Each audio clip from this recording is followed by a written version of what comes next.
merchandise. Yes, Ernest P. Worrell, the advertising juggernaut, the marketing powerhouse that became a pop culture icon that's still beloved to this day. At the very peak of this character's popularity, he was everywhere, and I remember as a kid playing with all the Ernest action figures and toys and video games. Oh, that's right, there wasn't any!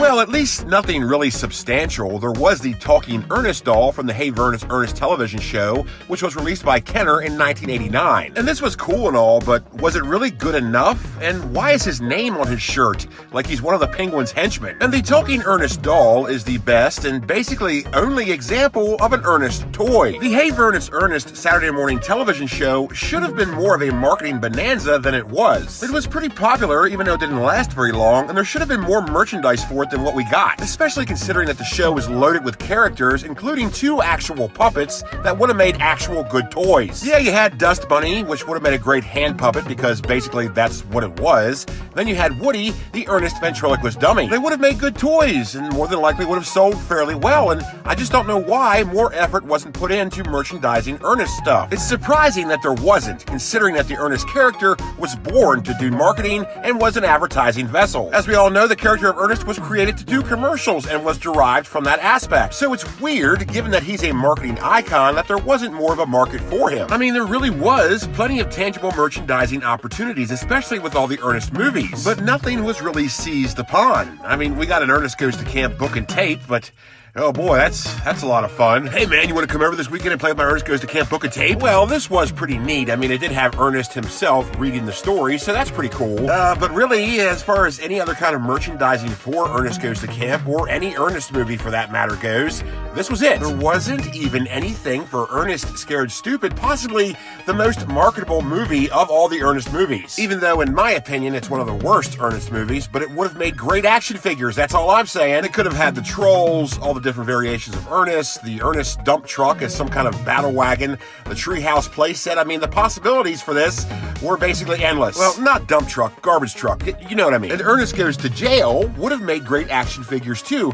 Come on, an action figure for Electroman would have been awesome. They could have had a figure for Nash, Lyle, and just look at the guards. They just scream, hey, make an action figure out of me. They could have had Chuck and Bobby figures, and they could have come with that van they had. I mean, the possibilities, once again, were endless. Now, I typically don't make a fuss over such things because, hey, sometimes they just don't make action figures for everything. Or at least I would be that way if they didn't make action figures for everything. Yeah, through the late 70s and into the early 90s, there was a time when there was an action figure line for basically anything that existed. I mean, they had Love Boat toys, for heaven's sakes. I bet you couldn't wait to get your hands on the Sequest action figures. It's just strange that there was no Ernest toys, even though there was plenty of other toy lines that just didn't make any sense. Ernest action figures would have made sense. The closest thing we got was an Ernest miniature gumball machine.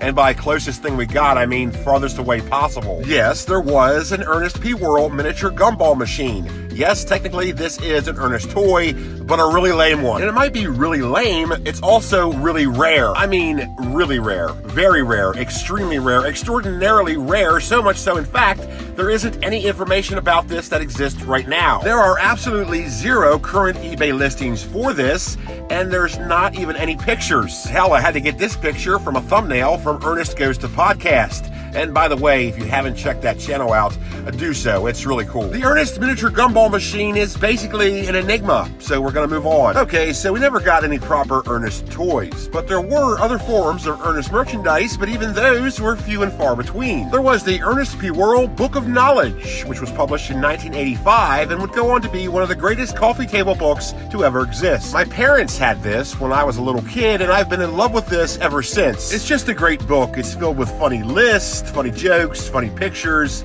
I mean, if you haven't seen this, check it out, but good luck finding one. Not too many current listings for it, and they go for some pretty steep prices. In the mid-80s, there were other bits of Ernest merchandise, but not very many. There were Ernest bumper stickers and buttons and other things of that like, and these were only available through the Ernest P. Worrell fan club. There was also an Ernest Halloween mask. I mean, look at that thing.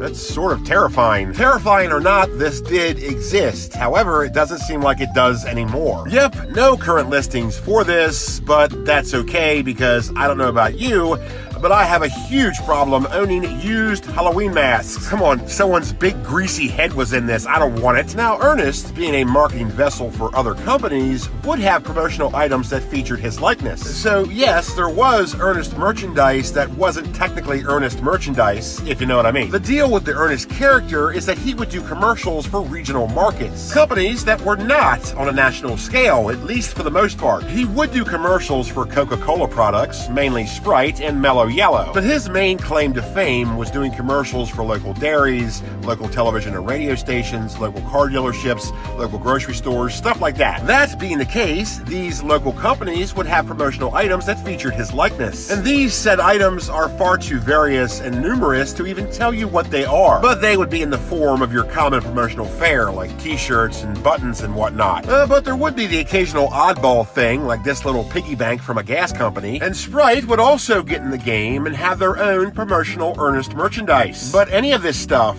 is extremely hard to find. You never know what listing's gonna pop up where, and I mean, if you collect this stuff, all I can really tell you is just keep your eyes open. Most of these Ernest promotional items were made for local markets, which means they didn't make a lot of them. And that translates to there's even less of them today. So the items that do exist and do have listings for them, they basically get bought up right away. Ernest merchandise is a hot commodity nowadays. If you see a listing for something and you want it, you better have the money to pay for it right then, because it won't be there when you come back to it. And trust me, none of this stuff is cheap. People are very much aware of what they have. Ernest stuff is pretty rare, which just seems to add to the character's curious mystique. All in all, there was Ernest merchandise, but not nearly enough as there should have been. It was all loaded with potential, and it was never realized. That's just really weird to me. It raises a lot of questions, like in the long history of toy lines, how come we never got anything for Ernest, but we did get a toy line for MASH? And I'm sure all the kids were just clamoring to play with the Welcome Back Kotter action figures. Also, how come there were never any Ernest trading cards? They made trading cards for everything. They made them for Growing Pains and Dallas, for heaven's sakes. How come there was never any Ernest Pez dispensers? That's a treasure trove right there. Yeah, you could have had Ernest, Dr. Otto, Auntie Nelda, Slave Willie, just to name a few. Why was there never an Ernest pinball table? There wasn't even one of those crappy little tabletop ones in which they made one for everything. And why on earth was there never a video game for Ernest Scared Stupid? But let's be honest, if there was, Ocean probably would have made it and it would have sucked. I don't know. It's all armchair marketing, I guess, and maybe there's good reasons why none of this stuff existed. I don't know.